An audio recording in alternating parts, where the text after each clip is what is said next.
genuine, accountable, and raw. Here is Steve Gruber. It's 6 after on this Monday. Thank you for stopping in. Pay especially close attention to what I discuss for the next few minutes. Well, I hope you brought your protective gear because this is it. A year and a half we've been slugging it out, and the bullet points for today are simply this. Donald Trump wrapped up his campaign in Michigan, as did Hillary Clinton and Barack Obama, both here yesterday, because Michigan today is up for grabs. The polls will be opening shortly. It's your turn to speak. Welcome back to the Steve Gruber Show, live from the Republican National Convention in Cleveland. I'm telling you, there's an electricity in the air here. There's a lot going on, and some really important folks walking around that I think their opinion is extremely important. Last week, Alan West was on the program with us. He was walking by. He was kind enough to sit down and have a conversation about what he's seen so far, what's going on. Sir, welcome back to the program. Good to be with you, Steve. Well, glad to have you here. Let me shift gears on you. I'm with Eric Trump here on the program. Eric Trump, the son of presidential nominee Donald Trump. I had the opportunity to stand in the room with your father and your brother, Donald Jr., here back in January. You were at the SHOT Show in Las Vegas.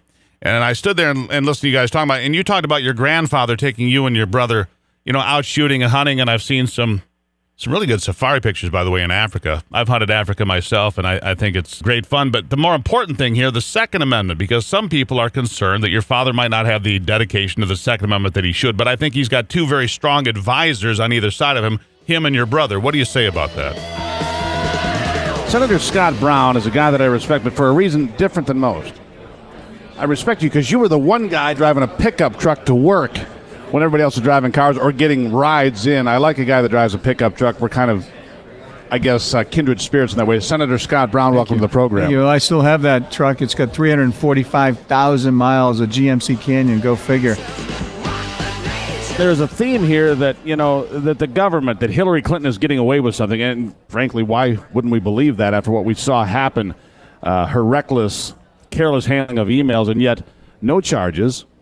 A tongue lashing from James Comey, but that's where it ended.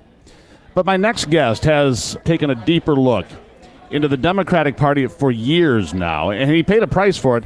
He's probably the most popular ex-con in Cleveland, Dinesh D'Souza, joining me here. Filmmaker Dinesh, welcome to the program. Hey, it's good to be on the show. Nice title. I'm getting increasingly proud of it.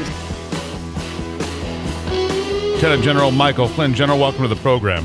Thanks for having me, Steve. Really appreciate it. There's a lot of conversation out there, and because you're everywhere with Donald Trump. You were at the debate. You were on the road with him.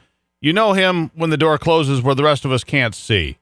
And there's a lot of conversation about Donald Trump's temperament and, well, this man shouldn't have the nuclear codes and so forth. Tell us what you know about Donald Trump and his temperament when it comes to having classified information in his possession to be the man that has the nuclear football. On the line with Donald Trump Jr. here today. In 1960, according to the U.S. Census Bureau, Detroit, Michigan was the wealthiest city in America per capita. The wealthiest city in America. The last Republican to be mayor left office in 1962. So basically, it's been one-party rule for the last 50 years.